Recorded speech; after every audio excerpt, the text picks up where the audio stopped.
Bueno, muy bien, nos metemos ya en el debate. Está Guido Lorenzino, que es uno de los hombres políticos más cercanos a Scioli.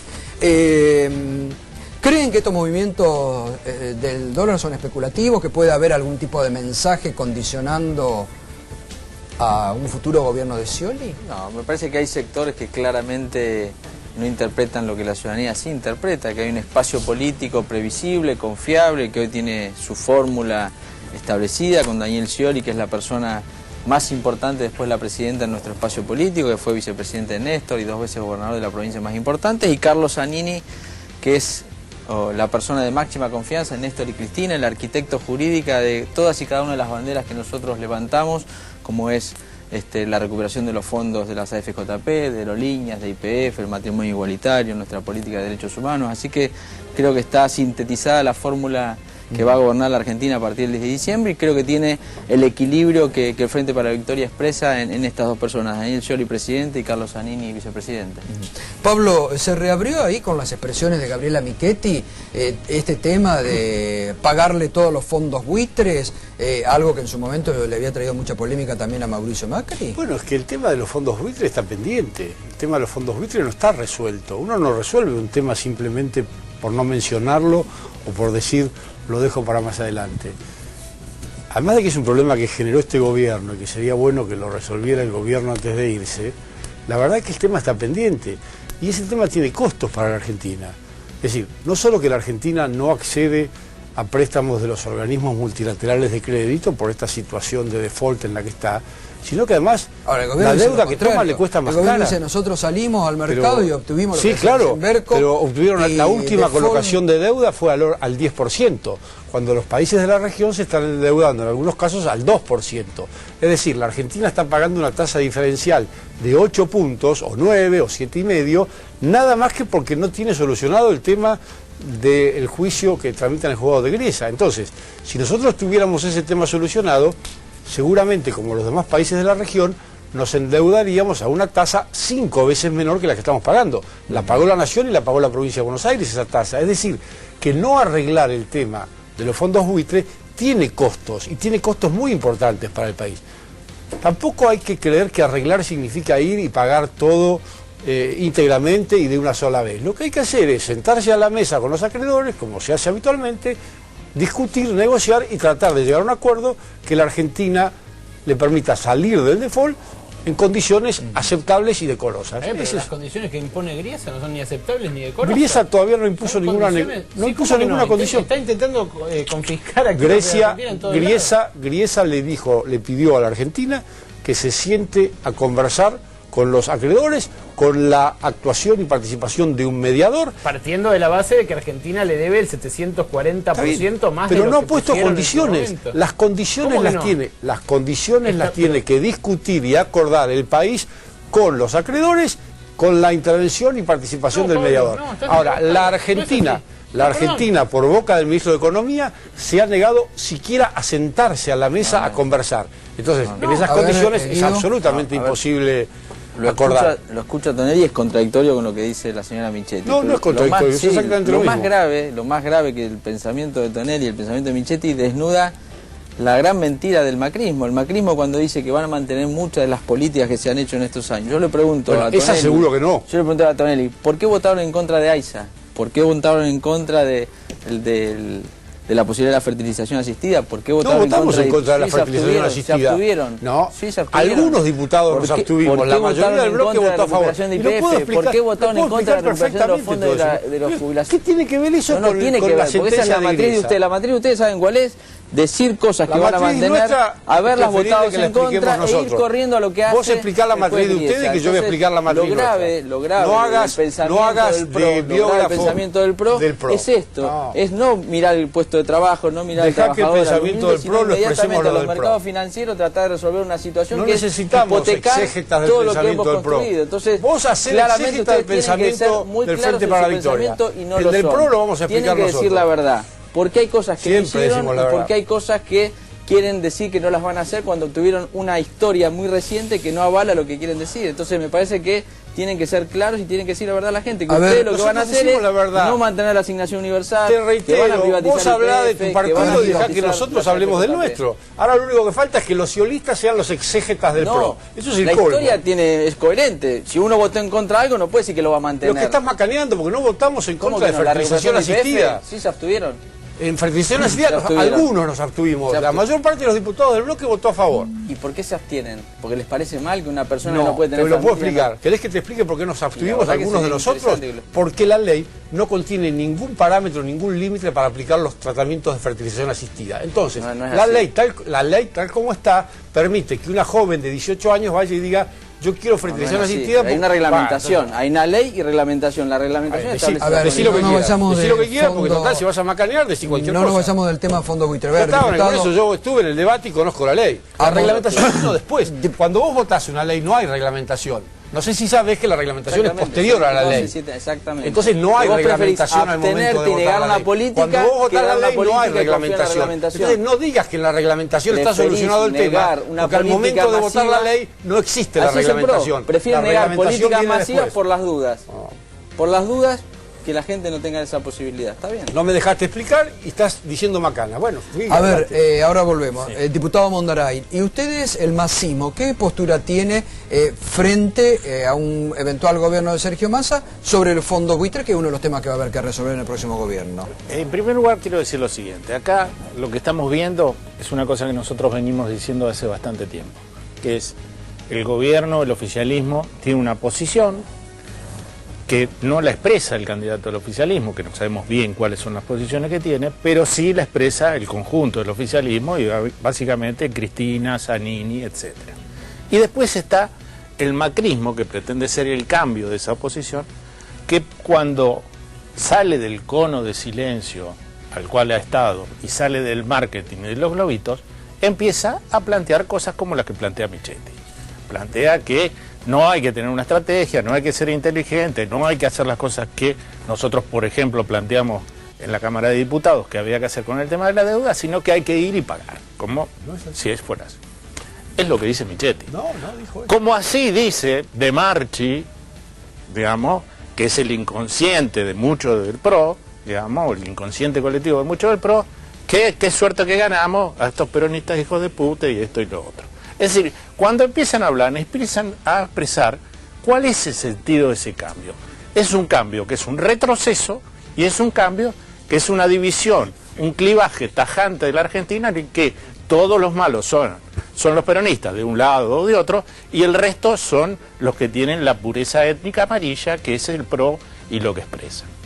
Y después tienen cosas como la que nos han planteado hace muy poco en la provincia de Buenos Aires, donde ponen como candidatos a 2 personas de la capital y sus principales candidatos a intendente, caso de Grindetti, Lanús, etcétera, etcétera, son todos funcionarios del gobierno de la capital.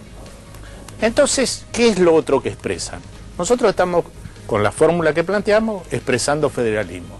Ellos expresan, llevan el sueño unitario de toda la historia a una coyuntura electoral en donde quieren que toda la Argentina la gobiernen solamente los porteños. El sueño más grande del unitarismo argentino. Por eso nosotros estamos muy confiados en lo que vamos a hacer en la campaña, porque en la campaña tenemos que debatir, y cuando debatimos se ve cuál es la posición del oficialismo, cuál es nuestra posición, que es un cambio, pero que tiene que ver con seguir haciendo determinadas cosas que se han hecho bien en este gobierno y cambiar otras que no.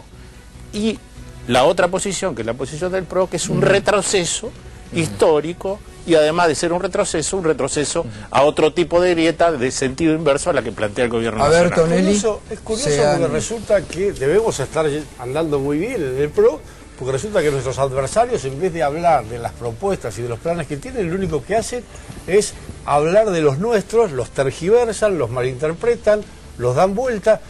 Lo acabo de ver en televisión. Algo debe estar pasando. Algo debe estar pasando. Sí, está pasando de que están empezando a salir del grupo. Bueno, sí, claro, sí, perfecto. Lo que está pasando es que, como realmente representamos una alternativa de cambio para la gente, para salir de este modelo que nos ha llevado al atraso y al aislamiento en el mundo, Esto evidentemente los pone nerviosos. Pero yo preferiría que a la hora de hablar de las propuestas del PRO, nos dejen que seamos los del PRO los que las expresemos. Y que nuestros adversarios hablen de sus propuestas y las expliquen. Porque no tiene sentido ni que yo me ponga a explicar las propuestas de Scioli ni las de Massa, o que ellos intenten explicar las nuestras. Déjeme preguntarle entonces, Pablo. Sí. Concretamente, para llegar a pagar tasas inferiores a estas que coincidimos que son muy altas, de casi el 10% por endeudarse, el triple que Brasil, el cuádruple que Paraguay en las últimas emisiones. Que Bolivia y que Chile. ¿El PRO qué haría? ¿Le pagaría cuánto de lo que reclaman los buitres y reconoció Griesa, que son 1.600 millones de dólares? Más lo que surgiría de los Me Too que ya aparecieron, ¿no? Lo menos posible, de acuerdo con una negociación seria, razonable, que haríamos. ¿Y ellos por qué harían una negociación si tienen un fallo que dice que pueden cobrar lo que ellos quieren? Porque después del fallo, si ustedes recuerdan, después del fallo, el juez designó a un mediador y les dijo, vayan y siéntense a la mesa con el mediador y discutan la forma de pago y la modalidad de pago. De esto que es lo que ellos reclaman y nosotros les reconocemos. Exactamente, pero en esa negociación... ¿Usted le pagaría el 100%? No, no necesariamente. Haríamos la negociación. Esa negociación... En una negociación, Berco, en una negociación entre acreedor y deudor hay muchas variantes. Se pueden discutir plazos, se pueden discutir porcentajes del total, se pueden discutir intereses, hay muchas. Se puede discutir el modo de pago, no es lo mismo pagar en efectivo que pagar con nuevos bonos o con nuevas obligaciones. Es decir, hay muchas variantes. Entonces, lo que nosotros haríamos es sentarnos a la mesa con los acreedores, con la actuación del mediador, tal como lo determinó juez Griesa, y tratar de encontrar un modo de cumplir la sentencia que sea razonable, que sea aceptable para el país y que nos permita salir del default y en consecuencia nos permita crecer. Esto es lo que haríamos. Si me permite, cumplir la sentencia de Griesa en las mejores condiciones posibles. Tonelli, a mí me parece racional lo que vos estás planteando en este sentido, que hay que tener una estrategia. Lo que deberían decirlo son los candidatos a presidente y vicepresidente, porque no es lo que dice Michetti eso. A ver, yo estoy de acuerdo con que hay que hacer... Michetti dijo, con otras palabras, esto mismo que estoy diciendo. No, para nada. En otras palabras es decir lo contrario. No, para la verdad nada. que sí, para pero nada. usted, a ver, lo que está planteando es primero desconocer la historia de compromiso que tuvo este gobierno de desendeudarse con 2 canjes de deuda exitosísimos. Claro, y así generó el problema de los fondos buitres. Los fondos buitres son fondos, para ustedes son socios porque los ven bien, porque pagarían completamente. Para nosotros es capital financiero que especula y de cualquier manera busca que le paguemos. A ver, ¿me permiten? Lo vamos a pagar con la historia como lo hicimos. Vamos, está Juan Germano, que es de la consultora Isonomía, y que está observando desde que se inició el debate. ¿Qué grado de repercusión tienen estos temas en la campaña o en los candidatos? Por ejemplo, el tema económico, el tema fondos buitres. ¿Cómo puede impactar la continuidad, el cambio, que habla mucho el PRO, en un político? La gente quiere continuidad, cambio. ¿Cómo estás viendo vos estos temas en la campaña, Juan? Bueno, me parece que está bien planteado la cuestión del cambio y de continuidad, pero tal vez nos quedamos cortos con el proceso de entender al estado de la situación de la opinión pública en este cambio o este fin al menos de un Kirchner al gobierno. ¿Por qué digo esto? Porque a la misma vez encontramos cerca de un 70% de ciudadanos que dicen querer un cambio. Ahora podemos ver qué es lo que significa. Pero también tenemos entre 60 y 70% de aprobación de determinadas políticas troncales de este gobierno. Unos lo llamarán relato, otros llamarán columna vertebral, pero las dos cosas conviven en la ciudadanía. Entonces, es interesante ver primero cómo es la campaña, y además hace 6 años que no tenemos campaña política. Porque en 2013, cuando Massa define ser candidato, la verdad que todas las encuestas mostraban que era ganador en las elecciones. Era una discusión de matices, por cuánto podía vencer. En 2011... Cristina ganaba, no era una discusión de matices nuevamente, sacaba más de 50, menos de 50. Este 2015 me parece que vamos a tener una elección competitiva en el cual me da la impresión que, si bien están bien las estrategias comunicacionales de los 3 espacios, ¿no? Para sentirse más cómodo, para atacar al otro, ¿no? A mí me da la impresión que la ciudadanía está en algún punto... el candidato que mejor pueda representar a la ciudadanía es el que se aleje de los extremos. Y creo que todos están alejándose de los extremos. Hoy en día la ciudadanía no busca 100% de continuidad, y un candidato que represente absoluta y pura continuidad y hoy, a nivel de las encuestas o los análisis que ustedes están realizando en Isonomía, ¿Quién se está acercando más a eso? No, a ver, la verdad que con el cambio de escenario del sábado pasado es difícil decirlo. ¿Pero puede impactar? Bueno, hay que ser prudente, ¿no? Digo, hasta hace 6 días, para el 80% de la ciudadanía, el nombre Carlos Zanini era Desconocido. absolutamente desconocido. Me parece que lo primero que debe considerarse en estos momentos es, bueno, hay que ser calmo con los grandes análisis y sobre todo darle tiempo a una ciudadanía que lea, digamos, que defina y en base a eso vaya cambiando o... Yo, Germano, tengo la impresión de que hay un voto muy volátil y que en lo marginal, digamos, en los segmentos marginales, digamos, si están de acuerdo con una cosa u otra, van saltando muy atrás de las encuestas, de los acontecimientos de semana a semana. Pero que la mayoría de la gente hoy podría votar a uno, a otro o a otro según se den determinadas circunstancias. Esa es la impresión que tengo yo. Sí, digo, en parte coincido, hay una parte de electorado que, digamos, se pisan entre los 3 principales candidatos. Eso es cierto. También es cierto que durante el año 2014 era mayor esa cantidad de intersección, ¿no? Ahí hubo, al menos en nuestros números, tuvimos cerca de 4 o 5 meses del famoso triple empate. Claro. Hoy me parece que se empieza a polarizar un poco más, aunque inclusive yo digo, a mí me da la impresión, y esto es personal. Hasta la semana pasada la elección estaba polarizada entre Scioli y Macri. Había una tendencia, sí. Este año fue donde se, digamos, fundamentó sobre todo, o se hizo más clara una mayor polarización. Pero a mí me parece que en términos de comunicación, en términos de marketing, para decirlo, creo que el candidato que encontró mejor el eje de la campaña se llama Sergio Massa con el cambio justo. El cambio justo. El tema es que no necesariamente Sergio Massa represente ese cambio justo porque, al menos más allá de cualquier digamos, discusión comunicacional entre partidos, insisto, tanto Mauricio Macri tiende al centro, como Daniel Scioli también tiende al centro. Es decir, Scioli no es estricta... Este mensaje que veíamos, que vos estabas escuchando también y mirando al inicio del programa de Felipe Solá anoche, muy duro, que ahora lo voy a traer nuevamente a la mesa. Cuando Felipe Solá dice, hoy Macri se compró el discurso que le vendieron Carrió y Ernesto Sanz de que hay que hacer antiperonismo. Y Macri representa el antiperonismo. Incluso Felipe Solá hasta dice, si gana Macri, vamos a tener que estar todos escondidos diciendo, soy peronista. Que retrotrae a... Esa es una humorada. Yo no lo noté como humorada, ¿eh? Ah, sí, está claro. No lo noté como una humorada. Yo creo sí que el discurso del PRO, y no solo el discurso, sino cómo ha planteado su candidatura, tiene mucho que ver con una lógica que es, digamos, lo que yo llamo la pureza étnica amarilla, digamos, ¿no? Y muy porteño. Eso es un dato irrelevante. Mejor dicho, relevante. Scioli era porteño hasta que se le ocurrió ir a la provincia de Buenos Aires. No tiene importancia. Lo importante para ustedes lo no tendrá importancia. Para nosotros que vivimos en la provincia de Buenos Aires tenemos mucha importancia. ¿Y por qué lo aceptaron a Scioli entonces, que era porteño? Bueno, no todo el mundo lo aceptó. Pero ahora, de ahí a que vayan con... Porque una cosa es una cosa, la trayectoria, sí, no, bueno, pero una cosa es ser idóneo. Que sea la provincia si es un chorro, si es un ladrón. No, bueno, pero eso así no se puede analizar las cosas. Digo, ¿de qué sirve tener un candidato de la provincia si es un chorro? Lo importante de los candidatos es que sean idóneos, están expresando una política. Sean decentes y que tengan trayectoria. Sí, pero no se puede llevar a gobernar a Salta a un tipo que está laburando capital. Obviamente que hay que conocer la provincia. El principio fue una falta de respeto a los bonaerenses, discúlpame. El principio fue una falta de respeto a los bonaerenses, la vicejefa de gobierno de la capital y el presidente del Consejo Deliberante de Capital.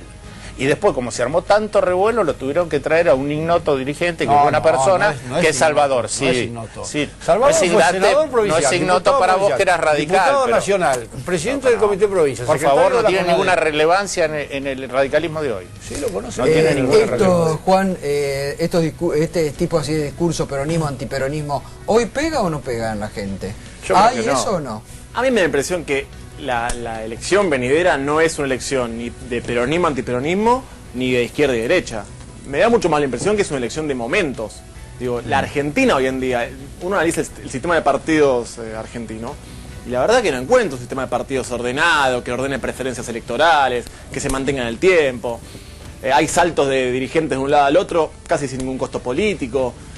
Hay partidos nuevos que duran, menos de un año. Es decir, el sistema de partidos está bastante venido a menos. Ahora bien, me da la impresión que es una elección de momentos. No, digamos. pero Juan, yo creo que sí hay, o sea, no sé si es peronismo o antiperonismo, pero me queda claro que si quiero más Estado, sea quien voto, y si quiero menos Estado, sea quien voto, si quiero más inclusión, sea quien voto, y si no quiero inclusión, sea quien voto, si quiero más y mejor empleo, sea quien voy a votar, y si no quiero empleo ni quiero desarrollo, sea quien voy a votar, si quiero desendeudamiento, sé quién voy a votar, si quiero endeudamiento. Digo, me queda claro que hay dos modelos, hay dos proyectos que están confrontados. Nosotros expresamos uno claramente con valores, con una historia, con aciertos y con cosas por hacer. Y hay un proyecto que lidera el ingeniero Macri, que claramente tiene valores definidos. Tonelli dice atributos de honestidad, digo, pero eso va de suyo, Tonelli, no, eso no es un valor, eso es una condición sine qua non para hacer política. No hay dos. Entonces, alguno de los dos están. No hay dos, como en la vida, nunca hay dos, hay muchas cosas. La sumamos a Vicky Donda. Pero quiero decir algo, disculpame, quiero decir algo. Muchas gracias. Mucho hombre en el estudio, para poder dar un bocadillo. Seguramente Donda piensa en más inclusión, en más Estado, y puede tener diferencias con nosotros, pero me queda claro qué piensa ella en términos del rol del Estado, el rol de la inclusión. Y también me queda claro qué piensa Sergio Massa en términos de menos inclusión. Digo, está claro.